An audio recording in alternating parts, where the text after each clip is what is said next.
So here's going to be a quick mid-project update. I have been working on this guy for like the last 2 weeks, and by guy I mean the car. So anyway, so I had to find not a brand new, but a new cradle for the car.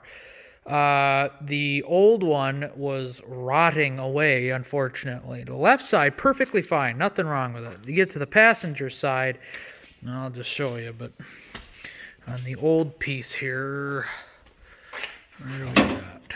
Where is it? It's on this guy. Look at that. That is completely rotting away. Not just there, but here you can see gaping holes in the subframe, just on this side. Then you come over here, and it's perfect. There's nothing wrong with it. There's almost no, it's just surface rust. There's no eating through or nothing. Pardon the spinning. This is the front 2/3 of the new subframe, the newer one. As you can see, they wrote on it.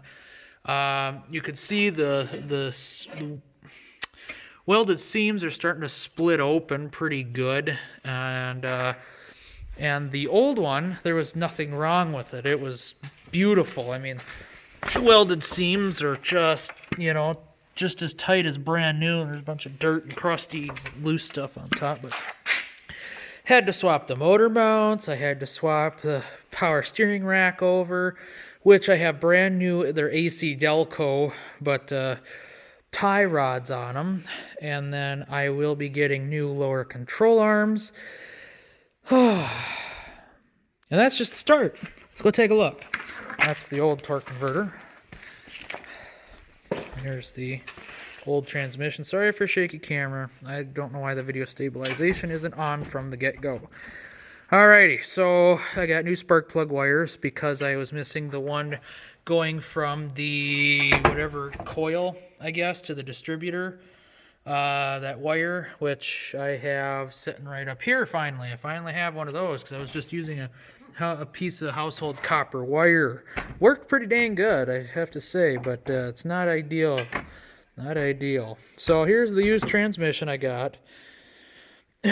What a pain. Not really, but enough. Getting the old one out was the hardest part, I think, of getting stuff apart, because the pins, or the pin, there's like a solid and a hollow pin. The solid one on the front here was corroded and rusted, and well, and then the back one wasn't a big problem, other than I didn't take one bolt out for the intermediate shaft or torque tube or whatever.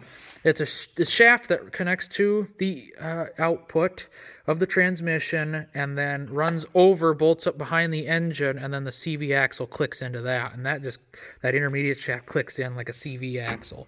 So with that, I didn't have that one bolt undone, so I wanted that to come off with the transmission, the intermediate shaft, but it didn't. And I just found out now as I put the transmission in the car. The transmission's been mated, the bolts are tight. I have to do the fly torque converter bolts yet, which are like, 6 to 8, 10 millimeter bolts or something like that. Real simple. So we got to do that, and that'll be fun. But the hardest part also was just getting the transmission to split apart. And then once the transmission split, well, then it was left to the torque converter stub, whatever, nub, being stuck inside the motor. It did not want to separate from there, and it just took a mountain of work getting that separated. Like, what the heck? It's like every nut, bolt, screw has just been fighting, blah, blah, blah, and it's like, come on, car, I'm trying to help you. So that's that. Got new solenoid gaskets. I checked all that's pack of solenoids right there, and the one underneath the thermostat, the lockup solenoid there. Checked those screens for debris, and they are clean as a whistle. And you could tell that they had not been touched ever. Don't know how many. Supposedly the car had 172,000 miles. I don't know what the transmission had on it, but I mean, the fluid wasn't the cleanest. So it's probably got closer to 100,000 or so. I wouldn't say 170. It'd be pretty dang on black if you ask me. But it was the solenoid screens. There was on the lockup solenoid, there was very, very few specs. And the shift solenoids there were clean as a whistle. I mean, there wasn't a speck on them. Those are little tubes with the screens. So I had to order that new gasket, and then that gasket underneath the thermostat. Don't get it from the dealer. They want $54. I got it on eBay with the part number for I think $38 shipped to the door, taxed, whatever. So that's pretty doggone good, I think. I think I could have gotten a little bit cheaper, but the estimated delivery date was pushed out, and I was like, I want it now as fast as possible because I want this tranny in the car. It only has a 30-day warranty on the tranny, and I want to get it down the road. So now we've been doing other things on the car, including, but not limited to, freaking thing's always in the way. Brakes. We got brand new brake lines. We got brand new Rebestos calipers. Those are those Rebestos? I threw the plastic away already. Those are Rebestos brake lines as well. So front and rear. And unfortunately, I'm going to have to get a new parking brake cable for this side back here. But I got new rotors, new calipers, new brake line, and then, like I said, we're gonna need a new parking brake wire over here, but the other side's perfectly fine. So what's also gonna end up happening is I'm also gonna be buying a crap ton of this is a 5-link rear suspension, and I'm gonna be ordering all 5 links for both sides. This side, you can see the dent right underneath the gas door there. Whatever hit there also hit the tire, and it kind of bent something. Now Moog makes, and all other brands too, but I bought Moog, yay, makes an adjustable upper link for this, so that'll bring the wheel back out, and that'll be perfect. And then there was only one left on Rock Auto, and I got it. It was $46 for the Moog adjustable one. Otherwise, they have the factory-style non-adjustable ones, which I don't know how much they were, but they had more of the adjustable Moogs, but I got the last one that was on sale wholesale was $46. Otherwise, it was like $78 or $73. It was just ridiculous, just for one. So I got the last one on sale. Score! So now, spark plug wires, brakes, rotors, calipers, lines. We also got new CV axle boots. I haven't done them yet, obviously. But you can see the dry rot. That's pleasant. The joints are perfect on these things. There's no slop, there's no clicking, and they're really smooth. So I got Beck Arnley boots. Got to do them. Inner outer tie rods, AC Delco. Rebestos, what do you call them? Rotors. We got new lower ball joints. That's also what we got. It might end up getting newer, newer wheel bearings as well. I went and picked up newer spindles so they weren't as crusty, especially the brake shield. The brake shield on the driver's side was just about completely rotten all the way around. It was just nasty.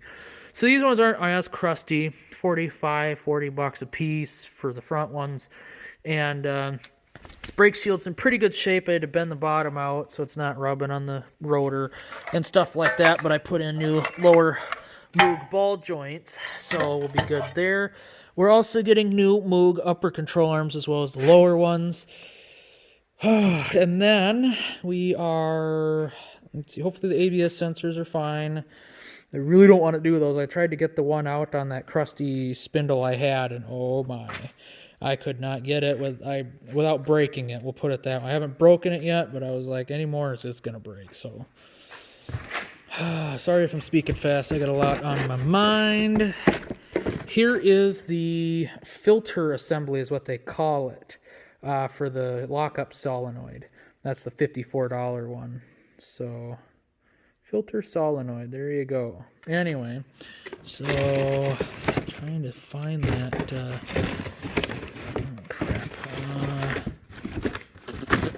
Trying to find the plastic with the brake line.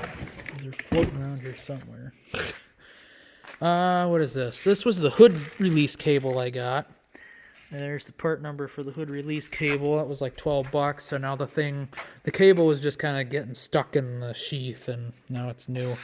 Got extra shift solenoids as well as an extra lockup solenoid, so I could sell them suckers. So those are expensive if you go to get them new. There you go, Beck Arnley. Okay, but Ribestos calipers. So anyway.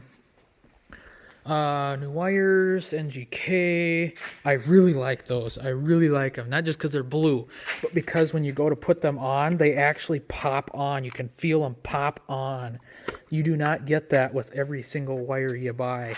I don't know why. Sometimes, even coil packs, you can't get the coil packs to pop on. They just kind of just go on, and you're like, is it on? So those actually snap on. I really like that. I added like 5 horsepower with my spark plug wire, my blue one. So anyway, with that, I believe that's it. That's a lot of stuff. Don't get me wrong. I still need to get a new shifter because the one that's in here just absolutely reeks like rat. We got LED lights for our cluster, which I busted. The plastic, I dropped it. Don't judge, okay? So I got to get a new cluster just so I can have the new plastics. I'm not going to swap the odometer, but so new plastics on that. So we got to try them out, and then I don't know if there's anything else, to be honest. I think that's it. What did I do with that? Where that's at? Right here. Here is our new external transmission cooler. Wow, fancy. So it's going to sit somewhere over here on the car. So that will keep our tranny cooler than just having the radiator cooling. And that is what you got. So those are 1/2 inch. Uh-oh. Might have to get a fit. Looks like those are 3/8 tranny lines, and I got 1/2 inch. Oh well. Well, I don't know. Maybe that'll work. We gotta see yet. But anyway, comes with everything you need to mount that sucker, probably other than hardware. So there's that, and on top of that, we got other. I just don't know where any of my ports are, to be honest. They're all over. I don't think there's anything here. We got new sway bar end links. They're AC Delco as well. Whoop-de-doo. I don't know. I also got, trying to think, I had it. Here is the other gasket I got. That's the shift solenoid gasket, if you're wondering about that. And the axle seal. Now, here's where things really get interesting. Okay, so there are 2 of these seals on the car, this size. This would be the end of that torque tube where the CV axle goes in, and on the driver's side where the CV axle goes in. Now, there's a 3rd one of these, but not this size, that goes right where the torque tube goes into the tranny on the passenger side. This gasket from the dealership is discontinued. Big problem. Now, I got the part number from them. I don't have it on me. I'll show you guys later on when I get it. I'm still waiting on it. I just ordered it yesterday? Day before? Because I called the dealer, said I need this seal. Oh, it's discontinued. Well, like shit. Well, now what? I got the part number from them. I looked everywhere, eBay, everything, couldn't find it. Crap. Well, that's a big problem. Why would they discontinue a seal, like an axle seal that you need in case, you did repair, nicked it, you're screwed, okay? Now, the one off my other transmission was nicked as well, and so is this one, but not near as bad. I don't know. It depends on when that gets here. We might just run with what it's got and see if it leaks real bad or not. It's just on the outer edge of the seal. It's not on the one where the steel ring is sitting. So it's just on the outer that it's nicked. So I'm hoping it won't leak too much or at all. But we're still going to replace it because I got a new seal. I think that was pretty close to $30. I did find one. Well, the dealership called me back, said I did some digging. I found out there's an updated part number. He gave me that. All of 2 numbers changed on that part number. And I looked everywhere. And then on eBay, they had them on eBay. Not a whole lot, but enough. I was able to order one. I was like, shit, I should buy them all. If they're all going to be freaking discontinued, never know when you need one. Gold mine. So, but yeah, I ordered one, waiting for it. It just got shipped today, unfortunately. Today's the 16th. What a conundrum. So, it's a lot of work. But I've been waiting on parts. That's pretty much it. Hunting down parts, waiting on parts. What I still want to do with the car is we're going to find the fancier wheels, OEM, new tires, and we're going to get a rear spoiler with a deck, or with a rear deck with a spoiler, and we're going to get the 2000s and up, 2000 to 2002 rear tail lights. Because these ones are splitting open and cracked and busted, so yeah. So that'll be nice. So that'll look better. Got the sunroof working. Got that kind of tech going for us. My gosh.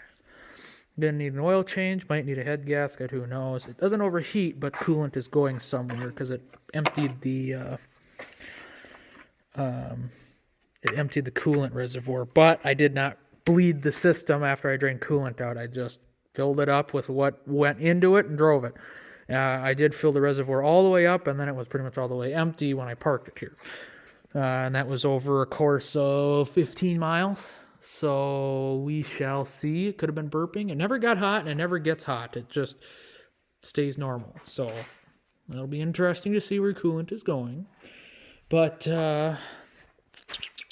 there's one thing I am forgetting. I know it.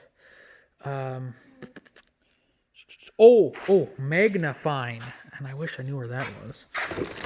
Might be up at the house yet. Nope, nothing there. A magnifying inline magnetic filter. I don't know where that's at. That bugs me. It might be in the truck. That's probably where it's at. If it was in my Amazon box, that's where it's at. Okay. So I ordered that off Amazon. Magnifying inline magnetic filter for the transmission.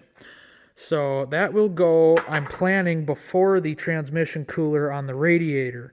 So that way, anything that comes from the transmission will not plug up my new radiator and will keep the rest of the system clean.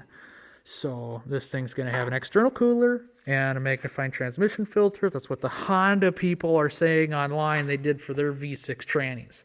So I'm really hoping we won't have any problems, and I know it's like a Honda sin to use anything other than Honda transmission fluid, but I can tell you the stuff I got, full synthetic import, is Honda certified with the specific fluid certification I needed for this car.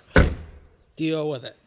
So, I don't know, I got 6 quarts, and I don't know how much the filter and the cooler are going to add, but it is what it is. So, I can't wait to get this car going. So, and then we got to do AC, which I'm going to have to get a new accumulator or dryer because it's been open in the atmosphere and it's humid in here and outside and whatever. So, just got to get a new one of those, and AC should work. It had a little bit of pressure in it when I got it, but the thing had been sitting for 4 years. So take into account the car hadn't been driven in 4 years. The tags on this car are not mine, and it says 2016. So 4 years this thing's been sitting, and there's a little bit of pressure in the AC system. Not enough to run it, but so that's that. So the AC should work. I just got to get a new driver. I'm going to do LEDs down here, just the little Sylvania orange ones. That'll look pretty cool. And I want to find some plug-and-play, no resistor needed ones for the turn signal. And maybe at some point we might do a projector in here if I keep the car, just a bi-xenon projector. And then I got a 5-pin relay to do a daytime running light mod. 5-pin because we're going to have it so it's either ignition hot or if I can find a way to tap into when you put it in drive, so the car knows so the parking daytime running lights come on when it gets engaged into drive. That'll be cool. But if not, it'll be just ignition hot, and it'll be 6-volt. It'll have diodes, so it won't flow backwards, and a 6-volt resistor. And then when we crank on the headlights, it'll be tapped into the other pin on the 5-pin relay. That'll flip the power, and it'll shut the daytime running lights off. And the reason why I have a diode, so there's no power flowing back, so when you click on the high beams, it isn't sending power back to ignition. So not that it would do that anyway, right? No, yeah, okay, never mind. So yeah, so that's how that's gonna work. Got the relay, it's in my Amazon box. It was like $11 or something like that. The filter was about $20. The cooler was about $44. So things add up. The radiator was about $100. We got a decent brand. It's not in here yet. I'm still waiting on that. So yeah, buddy. We're cranking away on it. Thing purrs like a kitten. I just can't wait to actually have a transmission that doesn't just lose all gears. Now, I don't know if I did an update on the Lucas I added to the last transmission. It got me almost 10 miles further just by adding Lucas stop slip. Now, I was being a little rough with it, not horrible, just a little. And it eventually just let go again. Pretty much. I lost reverse, and it wouldn't really hold gear all that well. It wouldn't hold anything above first gear. So, yeah. Don't ask me why. I don't know. But the Lucas did help. But in all fairness, this transmission, now had they added Lucas back when this transmission was starting to flare and not just completely give out, it probably would have limped this transmission along a lot further. But in all honesty, I wouldn't have gotten the car probably for $200 or at all. The reason why I got the car was $200 and leather interior. So I was like, scores! And under 200,000 miles. Just about, just under. But so this turned into a long video. Sorry about that. But that's everything that's going on with the car. It's a lot of stuff all at once. But my gosh, we're just getting it done. We're getting it all done at once. So can't wait. Oh, and you're wondering what style rims I'm looking at. It's right on the cover of the Chilton manual. Look at them babies. Yeah, OEM Honda rims. A little bit different than what's on here, but those look a whole lot better. I can find some really nice used ones for about $75 a piece. So, not too terrible. Or you can get them reman for $130 or something like that a piece, which is a little more than I'm wanting to spend because tires aren't that expensive for this car. I was looking at the Continental tires, and those were about $110 a piece maybe.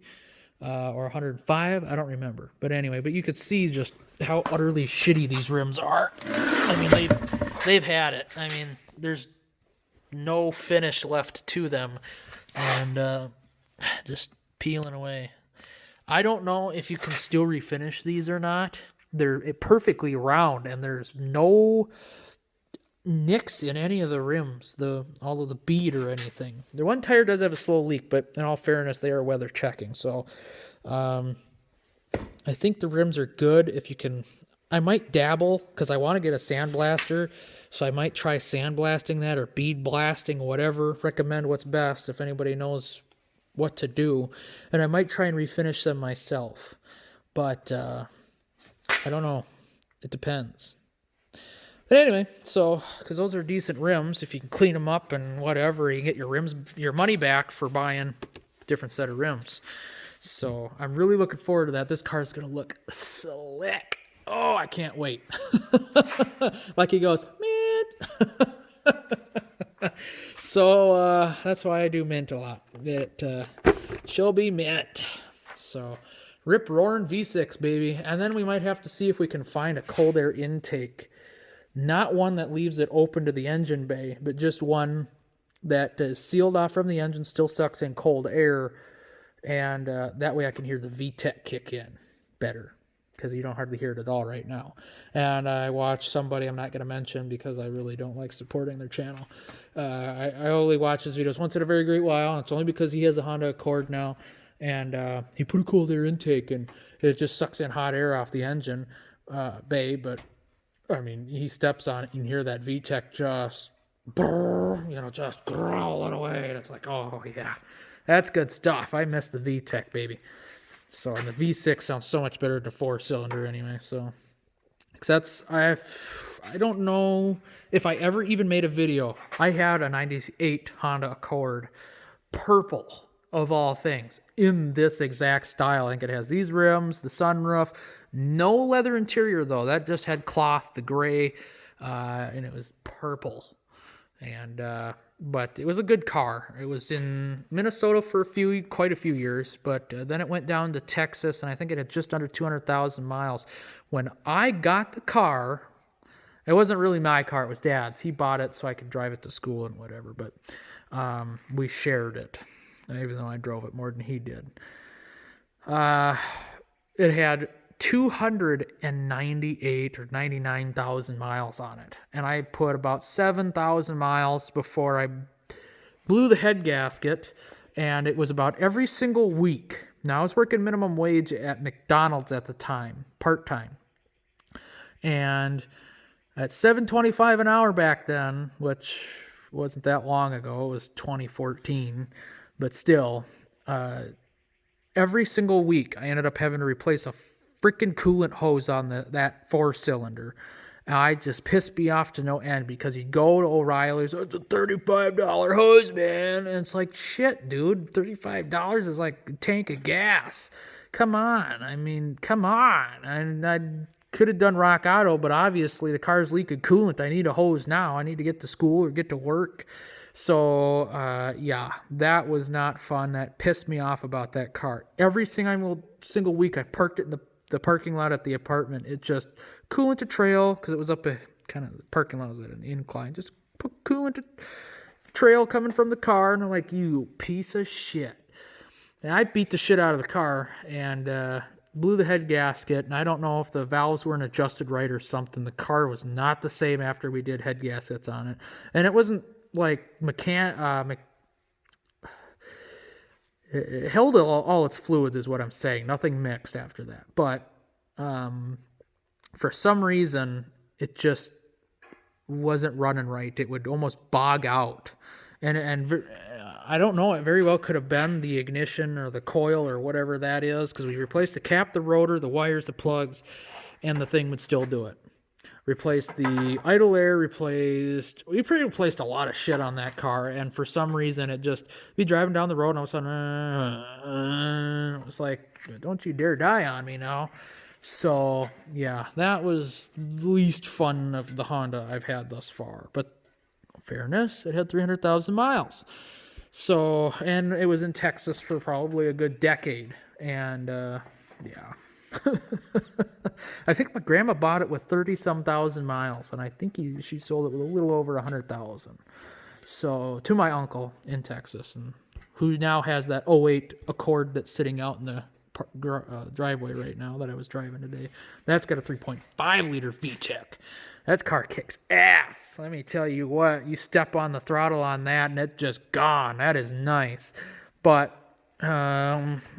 I don't know if the transmissions are any better than those or not. Not that it's the same tranny, but that's a 6-speed. That is nice. I like the 6-speed. You can probably do 80. Well, I don't know. You can do 75, 80 at about 2,700 RPM. But me, I'm an 85 mile an hour kind of guy, and that's probably pushing 2,500. Right? No, what did I say? Probably closer to $3,000. But yeah. So we'll see how the 4-speed does, but this car's got some spunk to it too. I just cannot believe the V6, just a little bit of throttle and it's spinning tires. That is just awesome. It's awesome, but when you want traction, it does kind of suck that it's got so much power. And I know that's hypocritical to say you love the power, but complain about the power, but, well, I don't know what to tell you. when you need traction, and not just sitting there spinning tires. So, because I pull out in front of people a lot, and I actually make the effort to get in front of them, not just pull out and do 20 miles an hour. Hint, hint, if any of y'all do that. So, anyway, 30-minute video is long enough. So, Harbor Freight jack's starting to let loose on me. It's constantly going down.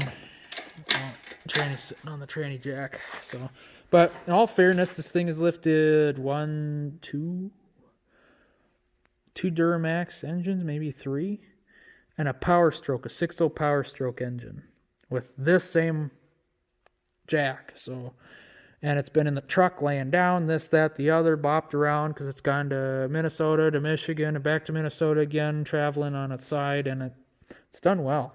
It's done really well, and I'm just having it hold up the engine while I work. But I got the transmission jack underneath there, the wobbly, sketchy, maybe wants to roll over your tranny kind of jack, so that's always fun. But can't wait to get this thing back together. That's a good peek into what's going on, and I hope you guys enjoyed. Let me know what you guys think down in the comments, and if y'all have any experiences finishing rims, I'd like to do that, possibly.